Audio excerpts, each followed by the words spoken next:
Guys, look at this. Hey, cockroach janta party ahi gol. Mok influence koribor karone. Motivate koribole deno manifesto dibor karone. Hey, finally ahi hoise mor roomot. But I am currently Modi supporter. Kodike mok etia influence koribo nwaro tohote.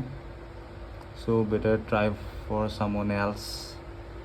Yeah, so কেনেকুৱা danger বস্তু এই পাৰ্টিটো আমাৰ future prime minister দেই look at this the prime minister of India যোনে আমাৰ দেশখন আনএমপ্লয়মেণ্টৰ পৰা বচাব এডুকেশ্যনৰ পৰা বচাব চাওক আৰু এই বহুত কিবা কৰিব মানে ডেভেলপমেণ্ট দেখি আপুনি পাগল হৈ যাব বাট মই এতিয়ালৈকে এনেকুৱা ডেভেলপমেণ্ট বিচৰা নাই তো সেইটো কাৰণে মই এতিয়া জইন নকৰোঁ পাছত কেতিয়াবা দেখা যাব বাৰু আৰু এই ককৰোচ জনতা পাৰ্টি ক'লে গ'ল লগক কেনেকৈ চাফা কৰে জানেনে এই মালটো দি এইটো এনেকৈ দিলে ইহঁত মানে এই এনেকৈ পলায় তো আপোনালোকৰ যদি ফিডত কেনেবাকৈ আহে তো এনেকৈ এই মালটো দি দিলেই হ'ল মানে